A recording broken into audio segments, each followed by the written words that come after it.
Hey there, Agile Adventurer. Just a quick question.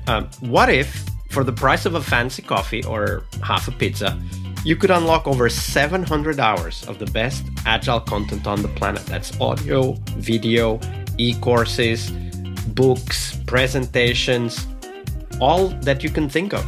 But you can also join live calls with world-class practitioners and hang out in a flame war-free and AI slop-clean Slack with the sharpest minds in the game. Oh, and yes, you get direct access to me, Vasco, your Scrum Master Toolbox podcast. No, this is not a drill. It's the Scrum Master Toolbox membership. And it's your unfair advantage in the Agile world. So if you want to know more, go check out scrummastertoolbox.org/membership. That's scrummastertoolbox.org/membership. And check out all the goodies we have for you. Do it now. But if you're not doing it now, let's listen to the podcast.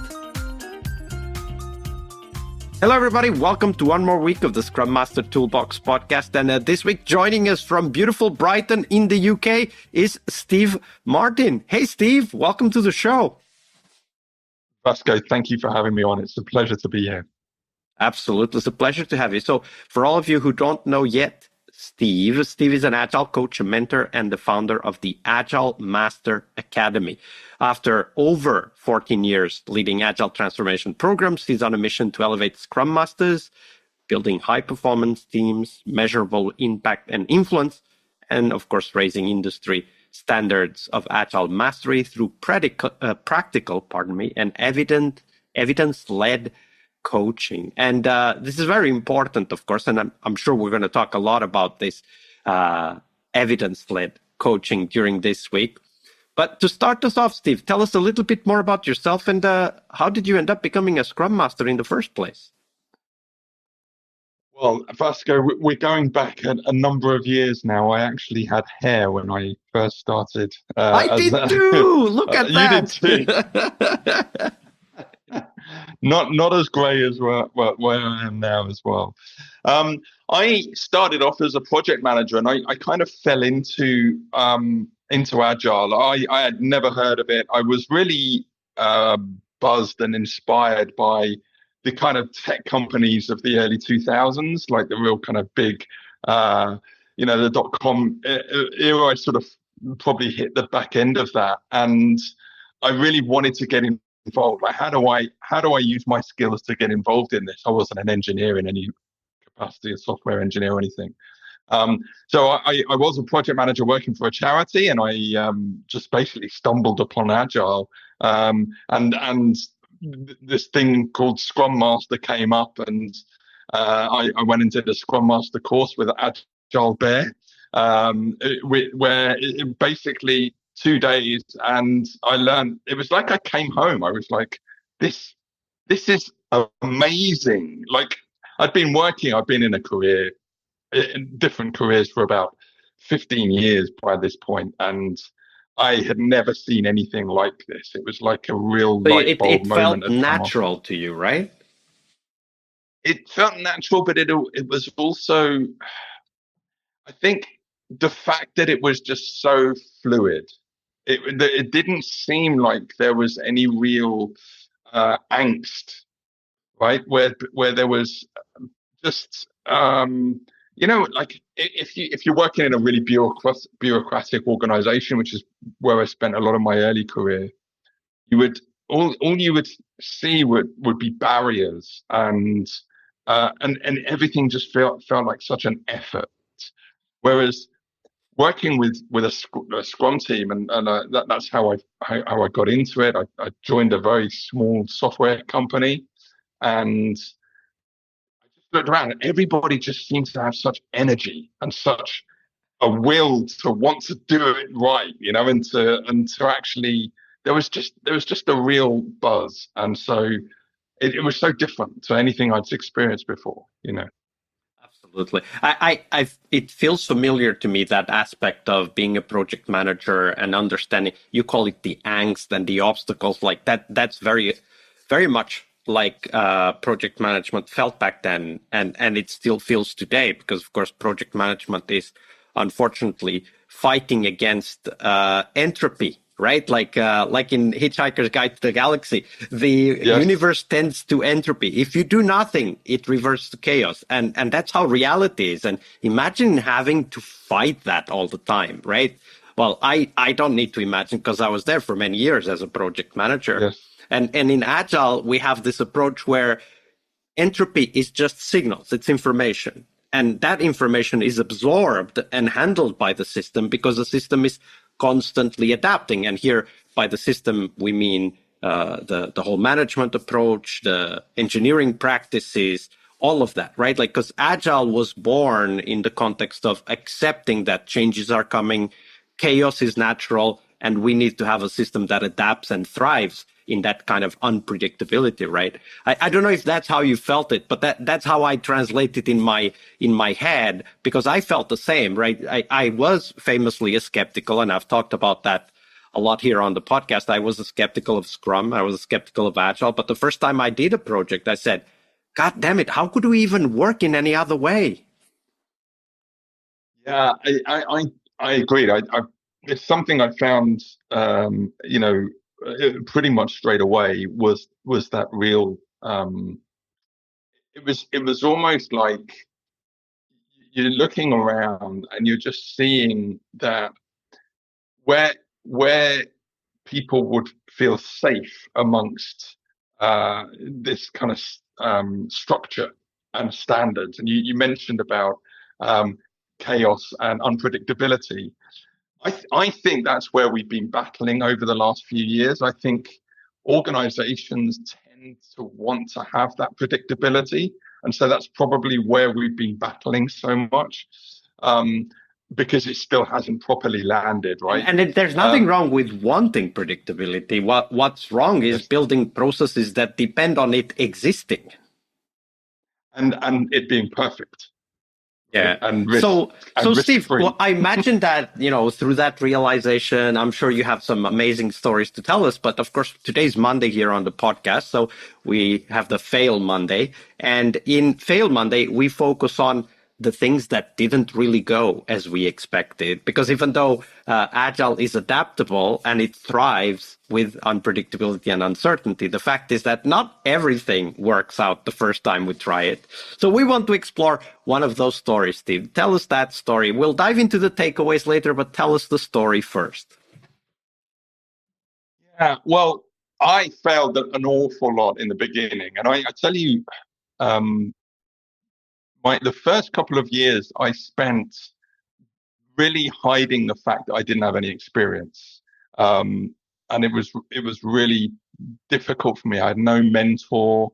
I had no one really sort of helping me embed what good. I didn't really know what good looked like at all. I was kind of trying to sort of fudge my way through it. And so I had plenty of failures of just basically trial and error and working through it. Luckily, I had some really good product teams, engineering teams that were very supportive of me, and there was a good culture and good atmosphere and environment there. Probably the failure that really stood out for me, it was really my early Agile coach career. So I moved into contracting and I started up as an Agile coach. And it was like one of the first teams that I worked with. I was a real purist when I started off as an Agile coach. I felt like there was Sounds familiar. It sounds familiar, yeah. Yeah, I felt like there was this army behind me, and like the Bible of the Agile guide, the Scrum guide was the thing that I would be carrying around with me. And it's like, well, no, it's not me you're listening to. It's this Bible, right? You've got to follow this. Don't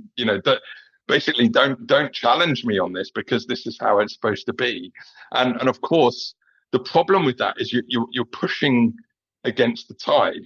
People are going to be resistant, and if you're just shoving it down their throats and giving them a real purist view, of course you're going to get their backs up. And that's very important, because actually when we think we are spreading the gospel, so to speak, taking the metaphor a bit further, we're actually telling people what you believed before is no longer true. And what we need to accept is that everybody needs to get to that realization on their own. Like, they can't be pushed to that realization. Yes, of course, it's okay to preach every now and then. Everybody does it. Everybody, literally 100% of the people do it every now and then. But we can't be doing it all the time, right? Like, we need to understand the context and where it makes sense to go back to why this works, why that doesn't work, and instead try to help people solve the problems they're facing with. And actually, I don't know, that's how I solved it. How did you solve it, Steve, when you understood that, okay, this isn't going to work, this preaching and spreading the gospel isn't going to work? How did you change your attitude? Well, it took me a while to realize that that's what I was doing. I just felt like I felt the reason it wasn't working was them. It wasn't me. And so it took me a long time to really have that big self-awareness that actually I need to meet them where they are. I need to think in their shoes. This is what we preach, right? We say, think like the customer, right? You need to get into the mind of the customer. And that's exactly what you need to do with product owners, with teams, with leaders that you're working with. You need to get into their minds and understand the environment that they're in, have the empathy, almost build personas from them, so that you can then start to work with them better, really, and build a real strong relationship, so that you can bring them along rather than force them into it, So it took me a while to realize that. It took me a good couple of years. I tell you, it wasn't until I really started teaching about Agile and various different courses that I teach. It wasn't really until I started doing that I could work with teams and leaders on a slightly different level, a more deeper level, and start really empathizing where they are, what they're dealing with. And it comes with experience as well. Meeting people where they are, indeed. It's a very important realization. Thank you for sharing that, Steve. Well, as I say, I have many failures. We probably haven't got time to go through all of them.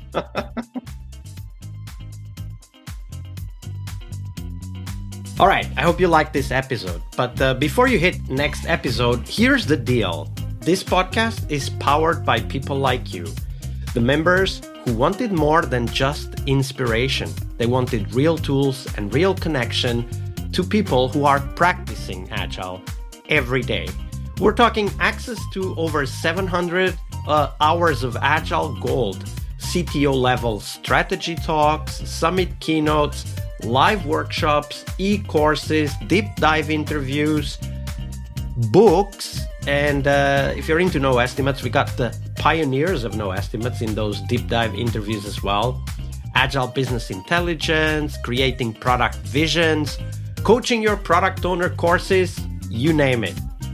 You'll get invites to monthly live Q&As with Agile pioneers and practitioners, plus a private Slack community, which is free of all of that AI slop you see everywhere, and of course, without the flame wars.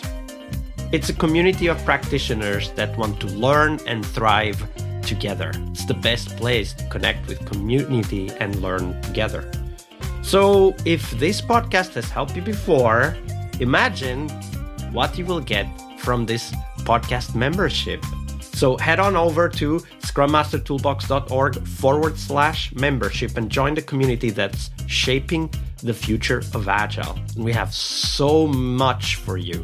So check out all the details at scrummastertoolbox.org/membership, because listening is great, it's important, but doing it together, that's next level. I'll see you in the community Slack. We really hope you liked our show. And if you did, why not rate this podcast on Stitcher or iTunes? Share this podcast and let other Scrum Masters know about this valuable resource for their work. Remember that sharing is caring.